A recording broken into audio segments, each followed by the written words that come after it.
So hello everyone, स्वागत है आपका हमारे चैनल के ऊपर। और आज हम डिस्कस करेंगे चैप्टर नंबर 8 को क्लास 9 के न्यू एनसीईआरटी बुक के माध्यम से। और क्लास 9 का आपको पता होगा कि सिलेबस चेंज हो चुका है, तो इसी रिगार्डिंग हम लोग आज चैप्टर 8 को फिनिश करेंगे। चैप्टर 8 को फिनिश करेंगे। इस चैप्टर का नाम है बिल्डिंग ब्लॉक इन इकोनॉमिक, यानी हमारे प्रॉब्लम्स, यानी जो हमारा चॉइस है वो ही हमारा प्रॉब्लम है। अब देखो, चॉइस की वजह से हम लोग को समझना है कि कैसे इकोनॉमिक को मैनेज किया जाता है। हम लोग पहले ये समझेंगे इकोनॉमिक्स होता क्या है, इकोनॉमिक्स काम क्या करता है, हमारे लाइफ में काम क्या करता है। तो सबसे पहले इकोनॉमिक के एक लैंग्वेज को समझ लेंगे, इकोनॉमिक्स क्या होता है और ये इकोनॉमिक वर्ड जो है ये आया कहां से। चलो बिना देरी के हम लोग स्टार्ट करते हैं। बिना देरी के पहले हम लोग ये जान लेते हैं कि बड़े क्वेश्चंस जो है हमारे एनसीईआरटी में, इसको बेसिक पहले जान लेते हैं हम लोग। तीन क्वेश्चंस है, तीनों क्वेश्चंस का आंसर हमको इस चैप्टर के अंदर मिलने वाला है। तो इस चैप्टर में जो भी हम लोग पढ़ेंगे तो इन्हीं तीन क्वेश्चंस का आंसर हम लोग फाइंड आउट करेंगे। ओके, चलिए फर्स्ट क्वेश्चन क्या है हमारा कि what does economic deal with. Economic आखिर बताता क्या है, इकोनॉमिक्स के अंदर पढ़ना क्या होता है, इकोनॉमिक्स आखिर क्यों जरूरी होता है सोसाइटी के लिए, हमारे किसी भी कंट्रीज के ग्रोथ के लिए। चलिए ये हम लोग समझेंगे पहला। फिर दूसरा क्वेश्चन का आंसर क्या मिलेगा हम लोग को कि what are the key questions in economics. Economic के अंदर किन किन सवालों का जवाब मिलने वाला है, क्या क्या क्वेश्चंस उसके ऊपर बनते हैं इकोनॉमिक के ऊपर। आखिर इकोनॉमिक क्यों जरूरी है, आखिर इकोनॉमिक क्यों हेल्पफुल हो जाता है डेवलपमेंट के लिए। तो ये सारे क्वेश्चंस का आंसर हम लोग जानेंगे। और इन सारे क्वेश्चंस जो भी हमारे इसके बेसिस पे क्वेश्चंस बनेंगे, इकोनॉमिक्स के बेसिस पे, इकोनॉमिक्स के अंत क्वेश्चंस जो बनेंगे उसको भी देखेंगे। किन किन सवालों का जवाब हम लोग को मिलने वाला है ये भी देखेंगे, और कौन कौन सा सवाल है ये भी देखेंगे। थर्ड क्वेश्चन क्या बोलता है कि कैसे जो है इकोनॉमिक सिस्टम जो है वो इन सवालों के जवाब में अलग काम करता है। जो भी हमारे इन सवालों में आएंगे, जो भी इकोनॉमिक्स से सवाल आएंगे, वो कहीं ना कहीं उसके अंदर जो भी इकोनॉमिक सिस्टम है, जो भी हमारे इकोनॉमिक के अंदर सिस्टम है, जैसे भी इकोनॉमिक चलता है किसी कंट्री में, किसी सोसाइटी में, या फिर किसी भी इंडिविजुअल का, या फिर खुद का, या फिर आपका, हर किसी का एक इकोनॉमिक होता है, अलग अलग सिस्टम होता है उन सब में। तो उन्हीं सिस्टम्स को कैसे हम लोग फाइंड आउट करेंगे, उसका आंसर ये जानेंगे। जो भी क्वेश्चन इकोनॉमिक्स के अंदर है उन सबका आंसर हम लोग को फाइंड आउट करना है। तो चलिए बिना देरी के हम लोग आगे बढ़ते हैं और स्टार्ट करते हैं अपने पहले स्लाइड को। पहला स्लाइड क्या बोलता है समझिएगा, प्रॉब्लम ऑफ चॉइस, यानी why do we choose. Problem क्या है भाई, तो चॉइस है ना। सबके अंदर चॉइस होता है। जैसे सब कोई भी आदमी जाते हैं बाजार में, कोई भी लड़के बाजार में जाते हैं तो कहीं ना कहीं बहुत सारे ऑप्शंस होते हैं, तो कौन सा चुने कौन सा ना चुने, ये एक प्रॉब्लम है। क्यों भाई, क्योंकि बजट होना चाहिए ना। अगर आप 5,000 लेकर के मार्केट में गए हो और आपको कोई एक बढ़िया सा फोन पसंद आ गया, तो क्या उस 5,000 के अंदर बढ़िया सा फोन आएगा? नहीं आएगा। तो ये दिक्कत क्या बात है। तो जिस जरूरत का अगर बात करें या फिर वांट का अगर बात करें, तो यहाँ पे आपको दो चीज दिया हुआ है कि व्हाट आर नीड, ये जरूरत हो गया हमारा, एंड व्हाट आर वांट, ये वांट हो गया हमारा, डिजायर, इच्छा। इच्छा तो बहुत चीज करता है करने को, है ना। प्लेन खरीद लें, प्राइवेट जेट खरीद लें, है ना। तो ये सारा इच्छा है हमारा। लेकिन क्या इन सब चीजों का जरूरत है हमारे लाइफ में, है है या नहीं है? आप लोग कमेंट में बता दो कि भाई प्राइवेट जेट होना जरूरी है कि नहीं है हमारे लाइफ में, ये आप बता दो। लेकिन कुछ बेसिक नीड्स का हम लोग बात करेंगे, तो सबसे पहले उसके ऊपर डिस्कस करेंगे। क्या भाई, तो यहाँ पे बेसिक नीड का बात करेंगे तो फूड हो गया, वाटर हो गया, शेल्टर हो गया, एजुकेशन हो गया, हेल्थ हो गया। ये हमारे बेसिक नीड्स है जो कि हमको चाहिए ही चाहिए, एनी हाउ, चाहिए ही चाहिए। इसमें कंप्रोमाइज नो, बिल्कुल नो। क्यों भाई, खाना खाए बिना जिंदा कैसे रहोगे भाई, कैसे रहोगे। तो इसीलिए बेसिक नीड्स सबसे पहले इंपॉर्टेंट है ना। पानी डेली, डेली चाहिए। खाना 2-3 दिन रह सकते हैं भाई, 4 दिन रह सकते हैं, 5 दिन रह सकते हैं, लेकिन पानी चाहिए, बिकॉज हमारा बॉडी 70% वाटर से बना हुआ है। ठीक है। तीसरा शेल्टर, भाई रहेंगे कहाँ, ये एक बेसिक नीड है, रहने का ठिकाना। अब हम पहले वाले आदिमानव तो नहीं है कि जिधर तिधर भटकते रहेंगे नोमैड्स की तरफ, नहीं ना। आज के टाइम पर अलग बात है। तो इसीलिए शेल्टर चाहिए, बेसिक नीड है ये हमारा। बेसिक एजुकेशन हम लोग को चाहिए। आज के सोसाइटी में हमारा क्या है, एजुकेशन और हेल्थ, ये दोनों मोस्ट इंपॉर्टेंट हो गया है। शिक्षा बहुत जरूरी है, राइट टू एजुकेशन हमारा है, अधिकार भी है हमारा शिक्षा। शिक्षा जरूरी भी है हमारे लाइफ में, डेवलपमेंट के लिए, प्रोग्रेस के लिए, ग्रोथ के लिए, है ना। और हेल्थ, अगर हम बीमार पड़ते हैं तो कहीं ना कहीं हेल्थ फैसिलिटी भी होना चाहिए हमारे सोसाइटी के अंदर, हमारे कंट्री के अंदर, हमारे स्टेट के अंदर। ओके, चलिए आगे बात करेंगे हम वांट्स का। अब यहाँ पे देखिए वांट्स का अगर बात करेंगे, आप में से बहुत सारे का इच्छा होगा कि भाई एक बढ़िया सा राइडिंग बाइक मिल जाता, मस्त उड़ाता और हवाओं से बातें करता। तो ये इच्छा जो है अच्छा नहीं है आपका, क्योंकि इस शिक्षा में बहुत ज्यादा खर्च है और बजट उतना नहीं होता है। क्यों भाई? क्योंकि हर तरह का फैमिली हमारे कंट्री के अंदर है जिनका बजट लो होता है, जिनका बजट एवरेज होता है, और कुछ परसेंट ऐसे फैमिली हैं जिनका बजट बहुत हाई होता है, बहुत अच्छा होता है, वो कुछ भी ले सकते हैं। लाइक अडानी, अंबानी, टाटा, बिरला, ये सब के बजट बहुत अच्छे हैं भाई, कुछ भी ले सकते हैं। खैर उनका बात हम लोग नहीं कर रहे, मोस्ट ऑफ द पीपल का बात करेंगे। तो वांट जो है ना, ये क्या होता है कि भाई इसमें आपके इच्छा, डिजायर, जो भी आपके अंदर इच्छा कर रहा है कि भाई ये ले लेते, वो ले लेते, ये खरीद लेते, वो खरीद लेते, इससे चलते, उससे चलते, तो ये हमारा इच्छा हो गया। तो इस इच्छा को भी हम लोग एक तरह से इकोनॉमी के अंदर डालते हैं, इकोनॉमी के अंदर पढ़ते हैं। क्यों भाई? क्योंकि ये अगर इच्छा ज्यादा जागेगा तो क्या होगा, बजट बढ़ जाएगा, है ना।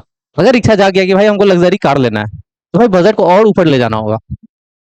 समझ रहे हो ना बात को? चलो, तो हम लोग बेसिक नीड हम लोग जानते हैं कि भाई यहाँ पे 20 स्टूडेंट है, एग्जाम्पल के तौर पे समझिएगा, और 5 ही बुक है, 5 ही बुक है, लेकिन 20 स्टूडेंट है पढ़ने वाले। बताइए कि कैसे मैनेज किया जाए। मैनेज करने का एक तरीका है, या तो आप क्वांटिटी बढ़ा दो, किसका, किताबों का। 20 स्टूडेंट है तो 20 बुक कर दो ना लाइब्रेरी के अंदर। अगर वो चीज नहीं हो सकता है पॉसिबल, तो क्या करेंगे लोग, मजबूरी है कि 5 बुक को डिवाइड कर लेंगे, 4 स्टूडेंट 1 बुक, यानी 4 स्टूडेंट एक किताब पढ़ेंगे। वैसे 4 स्टूडेंट एक किताब पढ़ेंगे, और 5 बुक है तो 20 स्टूडेंट 4 किताब में, 5 किताब में मैनेज हो जाएंगे। 20 स्टूडेंट 5 किताब में मैनेज हो जाएंगे। ये हो गया हमारा एक तरह से नीड, जरूरत है क्या यहाँ पे। अगर 4 लोग एक किताब पढ़ सकते हैं, पॉसिबल है, तो जरूरी नहीं है यहाँ पे खर्च करना। लेकिन दिक्कत हो रही है, तो फिर आपको क्या करना होगा, 20 स्टूडेंट है तो 20 किताबें लाने होंगे। अब आपके पास पैसा है, मान लेते हैं 1,000 रुपया है आपके पास। अब 1,000 रुपया है, आप बाजार जाते हो। बाजार जाने का मकसद क्या होता है कि आपके मन में जो भी इच्छा आएगा उसको फुलफिल करना, और बजट आपका है 1,000 रुपया। तो क्या उस बजट के अंदर आपका इच्छा सारा पूरा होगा? नेवर, कभी नहीं होगा। नेवर एवर, कभी भी नहीं होगा। क्योंकि आपका इच्छा बहुत ज्यादा हो सकता है, लेकिन उस 1,000 में आपके नीड को पूरा किया जा सकता है, तो यस, पूरा किया जा सकता है। अगर मान लो कि आपको खाना है, बेसिक नीड है हमारा फूड, तो वो आपको 1,000 में बहुत आसानी से राशन पानी बहुत अच्छा से मिल जाएगा। तो नीड और वांट का डिफरेंस आपको समझ में आ गया होगा। चलिए आगे बढ़ेंगे। अगर बात करेंगे प्रॉब्लम ऑफ चॉइस का, तो देख लीजिए, आइडेंटिफाई नीड्स। पहले हम लोग को ये देखना होगा कि हमारे नीड को आइडेंटिफाई करना है। पहले, सबसे पहले हमारे जरूरत की चीजों को आइडेंटिफाई करना है कि किन चीजों का हमको जरूरत है। अगर इसको आपने आइडेंटिफाई कर लिया, तो बात यहाँ पे रुक जाती है कि आपका बजट जो है उसी में सारा चीज मैनेज हो जाएगा, जो भी बजट आप लेकर चल रहे हो। तो यहाँ पे find out what is essential for life. रोटी कपड़ा मकान, बेसिक इसेंशियल आइटम्स है हमारे लाइफ के लिए।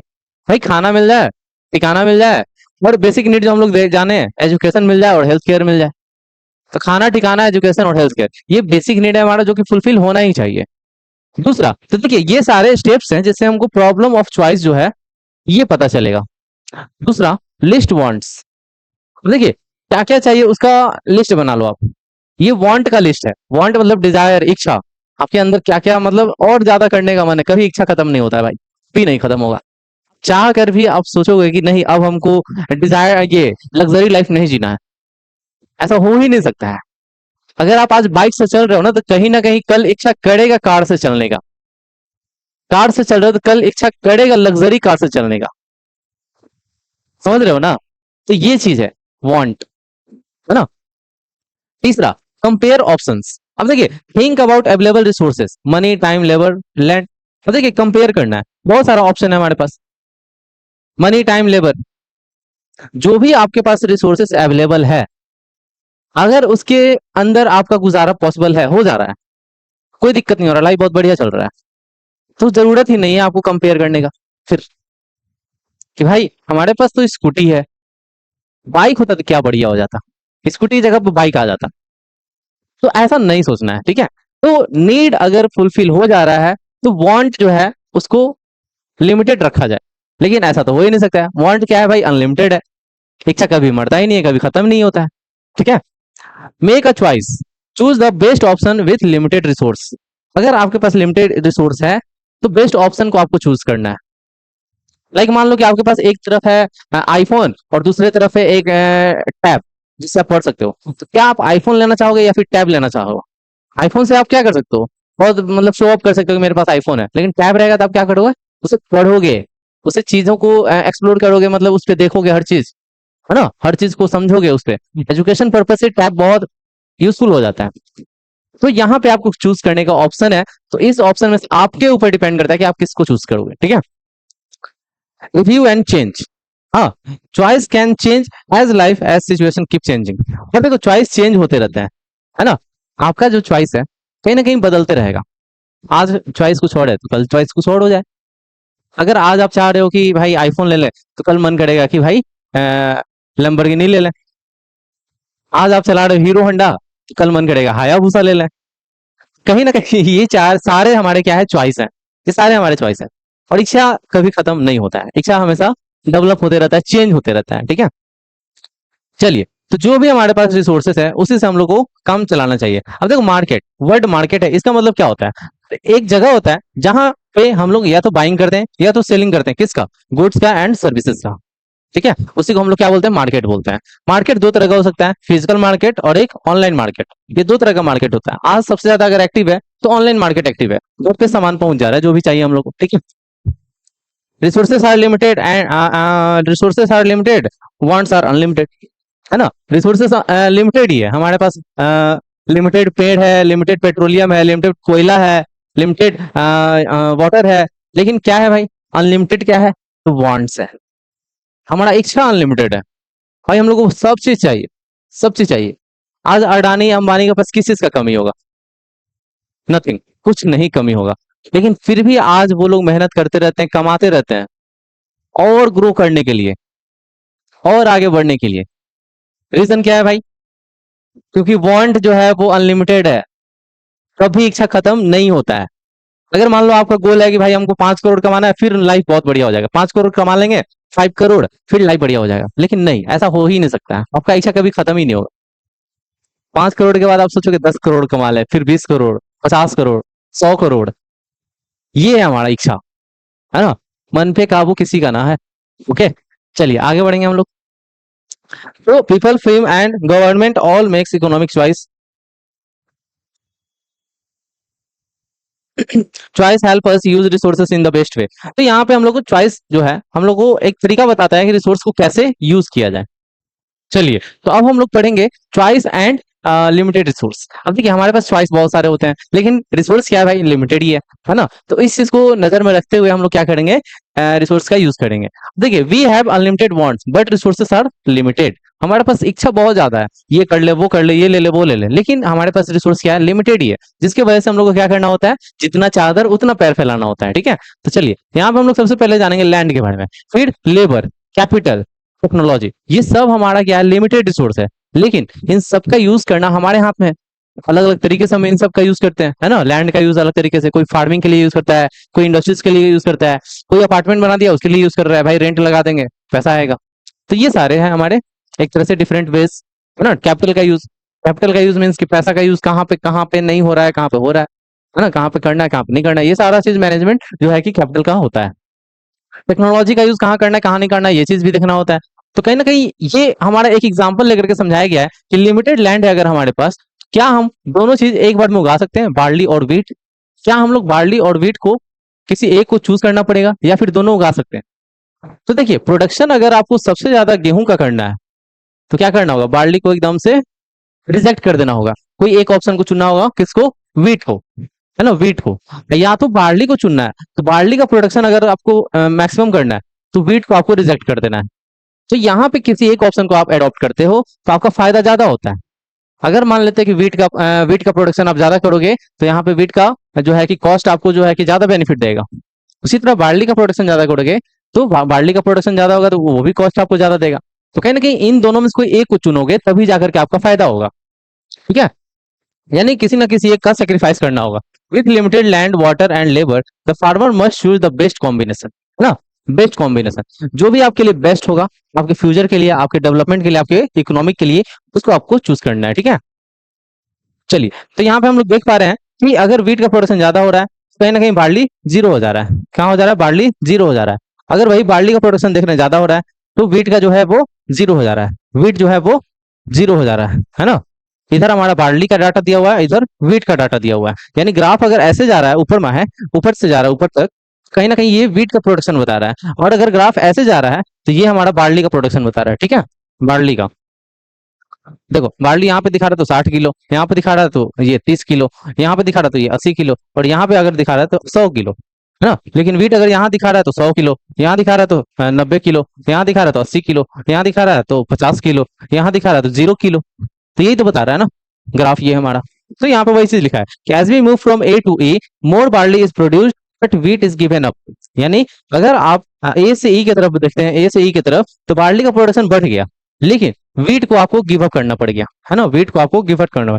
This trade off is opportunity cost, और यही क्या कहलाता है, अपॉर्चुनिटी कॉस्ट कहलाता है। कि अगर आपको दोनों हाथ में लड्डू चाहिए तो ये पॉसिबल नहीं है, किसी एक हाथ में आपको लड्डू लेना होगा।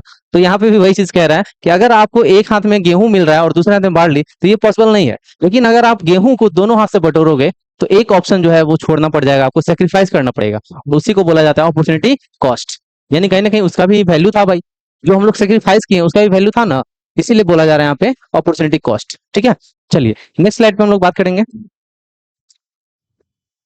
पढ़ेंगे हम लोग व्हाट इज इकोनॉमिक। इकोनॉमिक क्या होता है? तो इकोनॉमिक दो वर्ड से मिलकर के बना है, ओइकोस और नेमेन। नेमेन जिसका मतलब होता है, ओइकोस का मतलब हाउस होल्ड, ओइकोस का मतलब हाउस होल्ड, और नेमेन का मतलब मैनेजमेंट, यानी हाउस होल्ड का मैनेजमेंट। इकोनॉमिक का मतलब क्या होगा? हाउस होल्ड का मैनेजमेंट। हाउस होल्ड मैनेजमेंट यानी घर का मैनेजमेंट कैसे करे, घर का मैनेजमेंट कैसे करे, यही चीज को बोलते हैं हम लोग इकोनॉमिक, है ना। इकोनॉमिक दो वर्ड से मिलकर बना है, ओइकस और नेमिन, जो कि एक ग्रीक वर्ड है ना, ग्रीक वर्ड है। तो देखिए हमारे पास क्या है भाई, लिमिटेड रिसोर्स है, इसी से हम लोग को क्या करना है, सेटिस्फाई होना है। लेकिन वांट जो है ना वो हमारे पास अनलिमिटेड है, इच्छा बहुत ज्यादा होता है, लेकिन उसको दायरे, उसके दायरे में रहते हुए हम लोग को क्या करना है, नीड को सेटिस्फाई करना है और हमारा डेवलपमेंट करना है ना। यानी जितना बजट है उतना ही में काम चलाना है। ठीक है, हाउ टेक डिसीजन। अब देखिए डिसीजन हम कैसे लें, देखिए यहाँ पे ये बोल रहा है कि what does economic deal with, है ना। इकोनॉमिक किस चीज से डील करता है? तो सबसे पहले हम लोग पढ़ लें इकोनॉमिक का मतलब क्या होता है, वर्ड कहां से आया, फिर हम लोग जानेंगे कि हु टेक डिसीजन, इकोनॉमिक के अंदर डिसीजन कौन लेता है।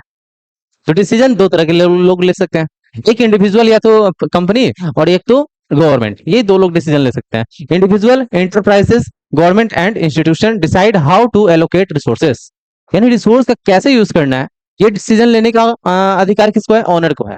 ऑनर कोई भी हो सकता है, जैसे स्पेन का वो कैसे यूज करना है, कहाँ यूज करना है, इसका डिसीजन कौन लेगा, हम लेंगे, क्योंकि इसके ऑनर हम हो गए। अगर मान लो कि एक बड़ा सा लैंड है, गवर्नमेंट लैंड है वो, तो उसका कैसे यूज करना है, कहाँ यूज करना है, वो गवर्नमेंट डिसीजन लेगा उसका। या फिर किसी एक आदमी का है तो वो डिसीजन लेगा कि इस पे क्या बनवाना है। ठीक उसी तरह यहाँ पे भी बोला जा रहा है कि कौन जो है डिसीजन लेगा, तो जो मालिक होगा, है ना। या तो कोई अकेला हो सकता है, या तो कोई कंपनी वाला हो सकता है, या तो गवर्नमेंट हो सकता है, या तो इंस्टीट्यूशन हो सकता है। ठीक है, कैसे उसको रिसोर्स को यूज करना है।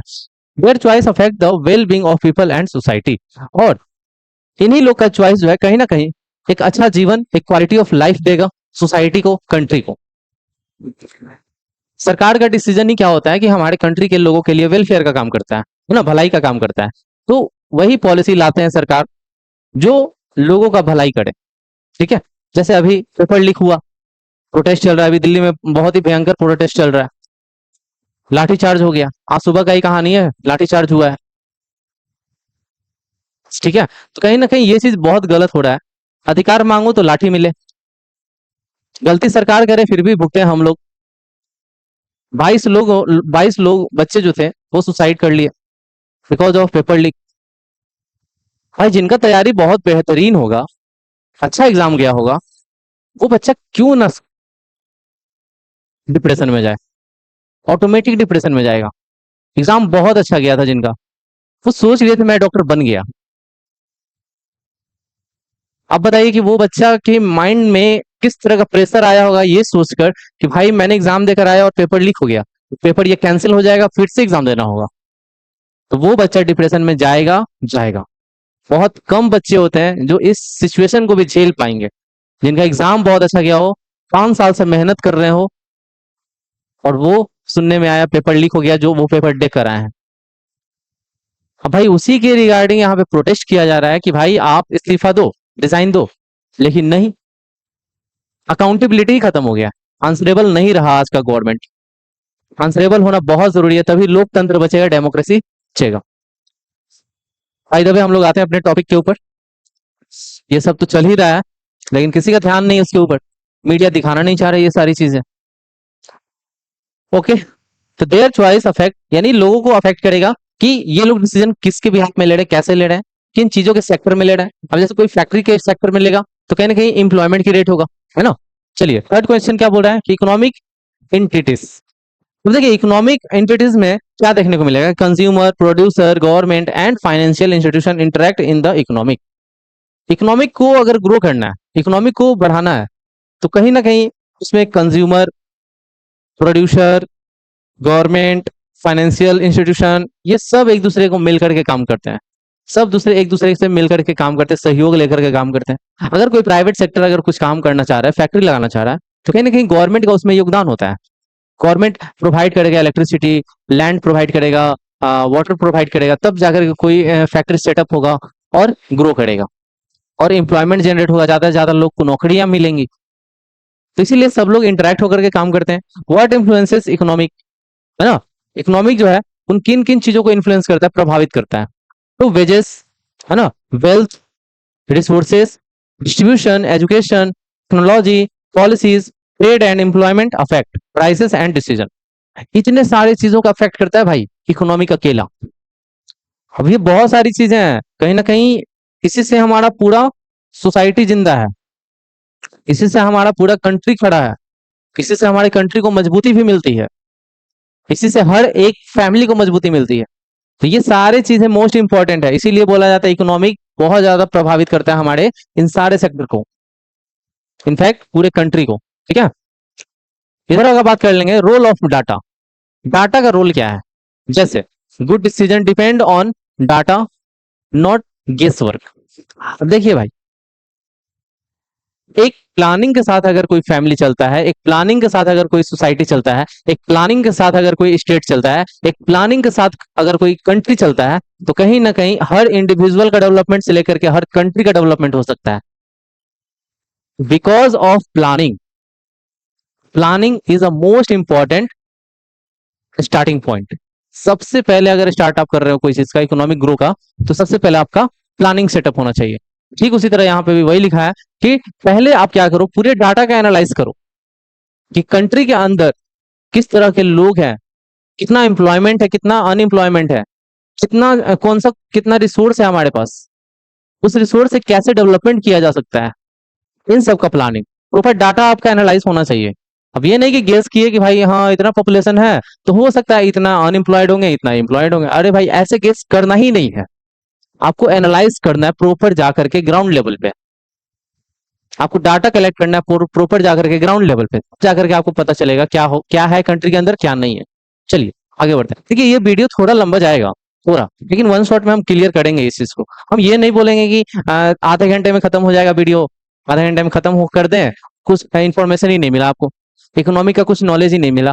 क्योंकि ये जो फर्स्ट चैप्टर है, स्टार्टिंग चैप्टर आपके इकोनॉमिक्स से लेकर सेकंड पार्ट जो आएगा, ये बुक का जो सेकंड पार्ट आएगा, उसके अंदर इकोनॉमी का कौन सा चैप्टर, कितना चैप्टर मिलने वाला है, वो भी हम लोग डिस्कस करेंगे, है ना। तो कहीं ना कहीं इकोनॉमी का ये बिगिनिंग है, स्टार्टिंग है, तो आपको अच्छे से समझाना मेरा फर्ज है थोड़ा, इसीलिए थोड़ा सा पेशेंस बना करके पूरा वीडियो को देखिएगा, नहीं तो फिर वही वन शॉट वाला जाइए, ऊपर ऊपर समझिएगा और कुछ समझ में नहीं आएगा। तो हम यहाँ पे थोड़ा सा डीप में जाकर के समझाना चाह रहे हैं ताकि आपको इकोनॉमी का सही नॉलेज हो जाए, आगे जाकर के आप नीड और वांट्स को थोड़ा सा डिफ्रेंशिएट कर पाओ अपने लाइफ में भी और अपने एग्जाम के पेपर में भी। ओके चलिए आगे बात करेंगे। तो data comes from fact, statistics, survey and report. तो कहीं ना कहीं डाटा जो होता है ना, वो कहीं ऐसे वैसे नहीं आ जाता है, गेस करके नहीं आ जाता है, इंटरनेट से डाउनलोड करके नहीं आ जाता है।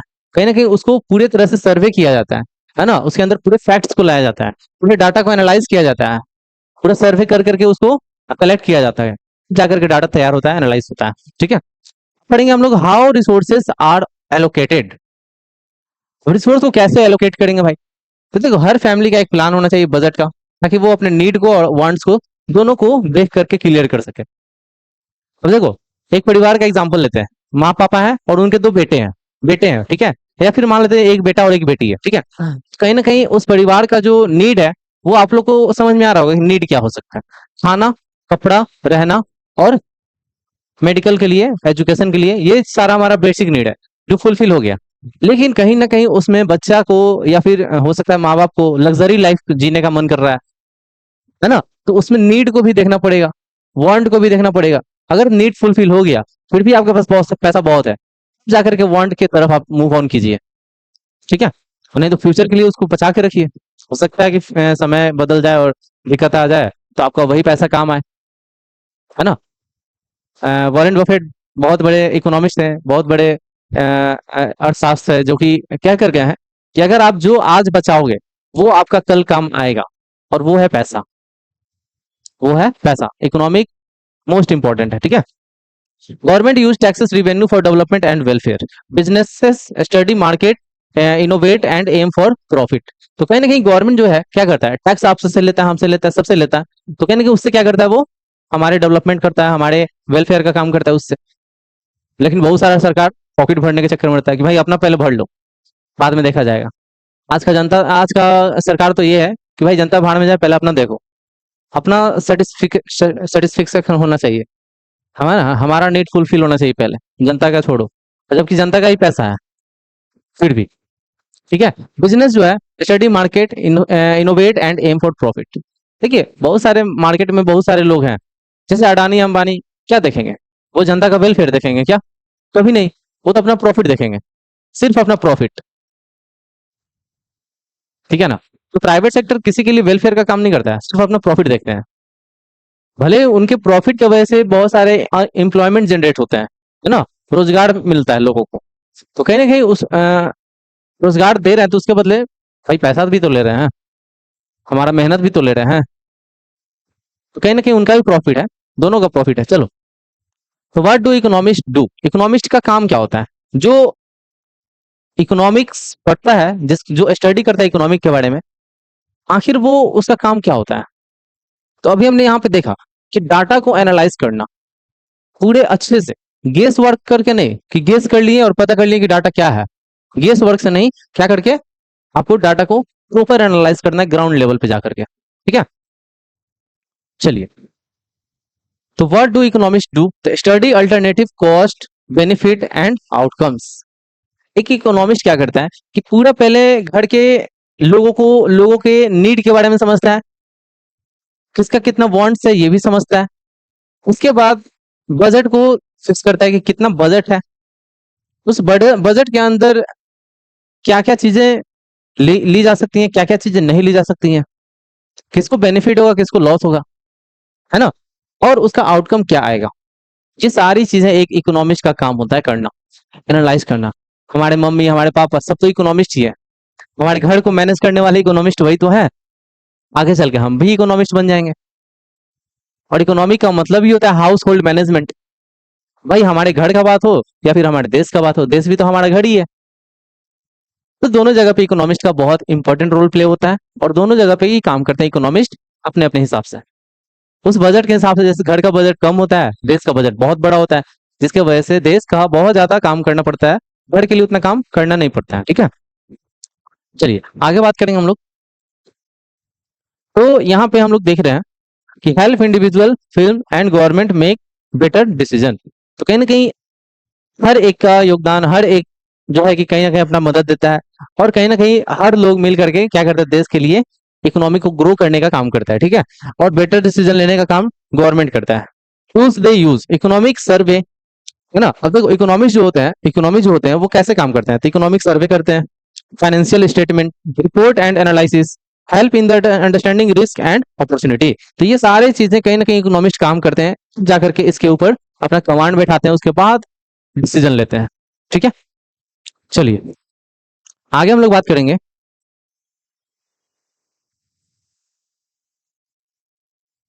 Scope of work of economist.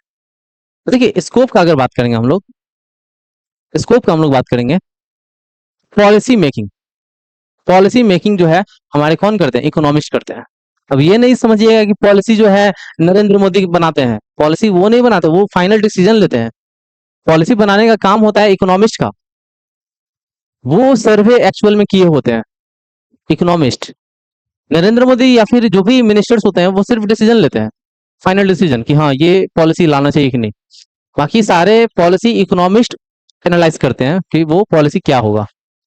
गिल्डिंग government on taxation और वेलफेयर स्पेंडिंग, तो कहीं ना कहीं गवर्नमेंट का ये रिस्पॉन्सिबिलिटी होता है कि जो भी टैक्सेशन कलेक्ट हुआ है उसके बिहाफ पे कौन सा पॉलिसी जो है लाना चाहिए ताकि लोगों का भलाई हो, ठीक है।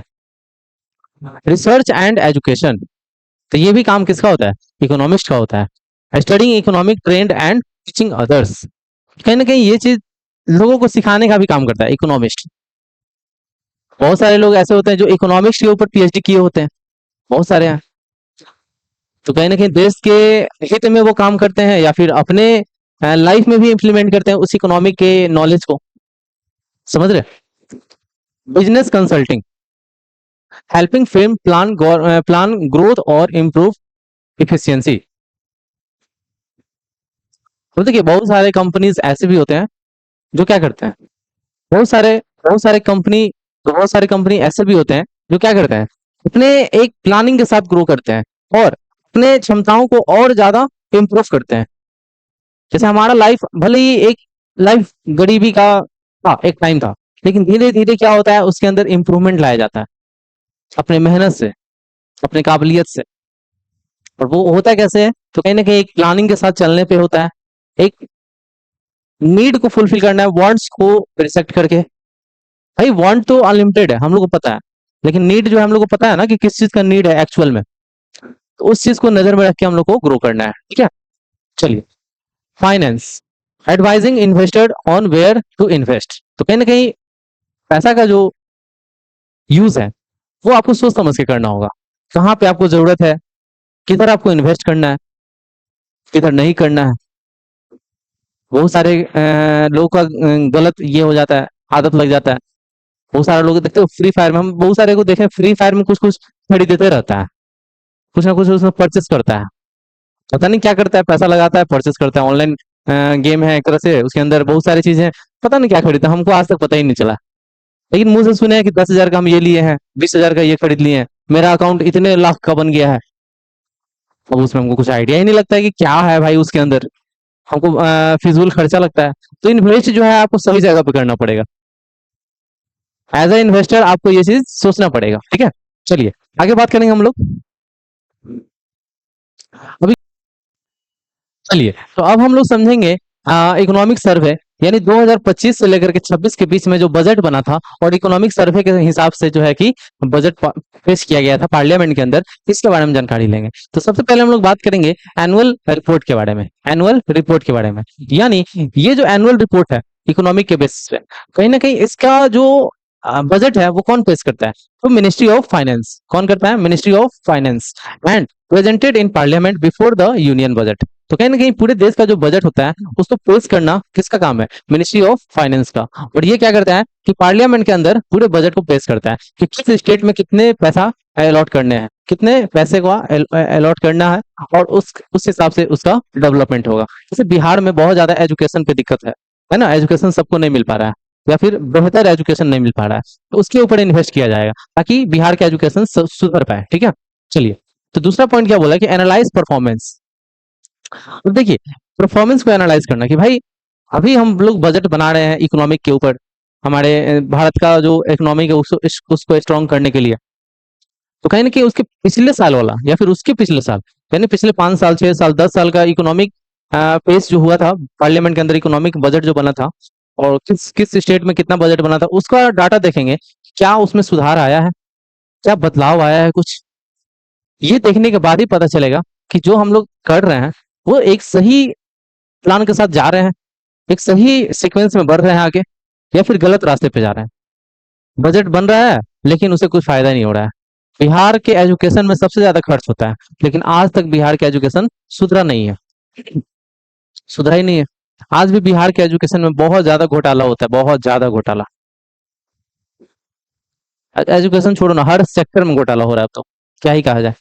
चलिए, तो यहाँ पे हम लोग पास्ट ईयर का इकोनॉमिक परफॉर्मेंस को रिव्यू करेंगे, उसको देखेंगे और उसके की सेक्टर को देखेंगे। जैसे एग्रीकल्चर सेक्टर को देखेंगे, इंडस्ट्रीज को देखेंगे, सर्विस को देखेंगे, एम्प्लॉयमेंट, इन्फ्लेशन यानी महंगाई, इन सब सेक्टर को देखेंगे ताकि हम लोग एनालाइज करके अच्छा परफॉर्मेंस कर पाए, ठीक है।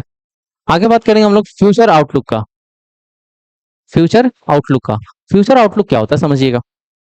Discuss challenges and opportunity for the economic, यानी हर इकोनॉमिक के अंदर जो भी चैलेंजेस आते हैं उसके ऊपर डिस्कशन करना, है ना। इकोनॉमिक के अंदर जो भी अपॉर्चुनिटीज आते हैं उसके ऊपर डिस्कशन करना, ताकि उसको एनालाइज करके हम लोग आगे डेवलपमेंट का सोच सकें, ठीक है, फ्यूचर का सोच सकें। हेल्प डिसीजन मेकर्स, देखिए ये सारे चीज एनालाइज हम लोग कर देते हैं तो कहीं ना कहीं डिसीजन जो लेते हैं उनको हेल्प मिल जाता है।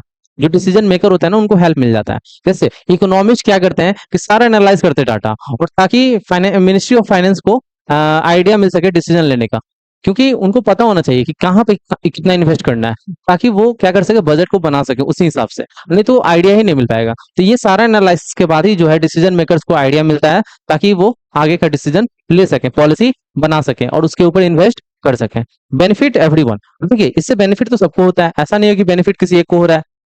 जैसे अडानी अंबानी जो कर रहे हैं उससे बेनिफिट उन्हीं को हो रहा है ज्यादा, है ना। लेकिन यहाँ पे गवर्नमेंट जो करेगा, इकोनॉमिस्ट जो करेंगे, वो कहीं ना कहीं बेनिफिट सोसाइटी को होगा, बेनिफिट कंट्री को होगा, है ना। तो इसीलिए ये इंपॉर्टेंट हो जाता है ना, इस इन सारे चीजों का सर्वेक्षण करना, और सर्वेक्षण करके जो है कि बिल को पास करना, है ना, इकोनॉमिक सुधारना। तो यहाँ पे इंडिविजुअल्स का इकोनॉमी को सुधारने के लिए कहीं ना कहीं ये सारा सर्वे का करने का जरूरत पड़ जाता है। और ये है डाटा 25 से 26 का। अब देखो यहाँ पे हम बात करेंगे कि ये चैप्टर तो है थोड़ा और लंबा जाएगा, तो हम कोशिश करते हैं कि एक शॉट में हो जाता, लेकिन नहीं, ये एक शॉट में अगर करेंगे तो हम अच्छे से समझा नहीं पाएंगे, अच्छे से समझा नहीं पाएंगे। तो इसका पार्ट 2 हम लाएंगे, और उस पार्ट 2 को आप देख लोगे तो इस पूरे चैप्टर को हम लोग खत्म हो जाएगा। ये पूरे चैप्टर हम लोग खत्म कर लेंगे पार्ट 2 के अंदर। कम ही बचा है स्लाइड, ज्यादा नहीं बचा है, लेकिन ये बहुत ज्यादा लंबा वीडियो ना जाए, जिसकी वजह से हम इसको पार्ट 2 में कवर कर देंगे। ओके, अब देखिए चैप्टर 9 हम लोग करेंगे, और चैप्टर 9 जैसे ये चैप्टर 8 हो गया, है ना, चैप्टर 8 हो गया, चैप्टर 9 कर लेंगे, ये पार्ट पूरा खत्म हो जाएगा। पार्ट 1 का जितना सेक्शन है वो पूरा खत्म हो जाएगा, ऑल चैप्टर का पार्ट 1 खत्म हो जाएगा। फिर पार्ट 2 का तुरंत बैक टू बैक आना स्टार्ट हो जाएगा, पार्ट 2 का बैक टू बैक सब चैप्टर का आना स्टार्ट हो जाएगा। लेकिन आप कमेंट करना कि किस चैप्टर का आपको पार्ट 2 चाहिए सबसे पहले। अगर उसमें ज्यादा वोट आता है किसी एक चैप्टर को लेकर के, तो कहीं ना कहीं उसी चैप्टर को हम पार्ट 2 का पहले लाएंगे, उस चैप्टर का पार्ट 2 हम लोग पहले लाएंगे, ठीक है। तो मिलते हैं नेक्स्ट चैप्टर, नेक्स्ट वीडियो को लेकर के, है ना। पहले क्लास ये चैप्टर 9 को हम लोग करेंगे कवर पार्ट 1, और उसके बाद पार्ट 2 बैक टू बैक आएगा। तो आपको सारे वीडियो, जो भी वीडियो हम डाले अभी तक पार्ट 1 का, तो कहीं ना कहीं उसमें आपको जाकर के कमेंट करना है कि आपको इसका पार्ट 2 चाहिए, इसका पार्ट 2 चाहिए। तो उसी के ऊपर हम फोकस करेंगे और उसको पहले लाने का कोशिश करेंगे। ओके, तो मिलते हैं नेक्स्ट चैप्टर को लेकर के नेक्स्ट वीडियो के अंदर। तब तक के लिए थैंक यू, और चैनल को सब्सक्राइब कर लेना ताकि आपको अपडेट मिलता रहे, ठीक है।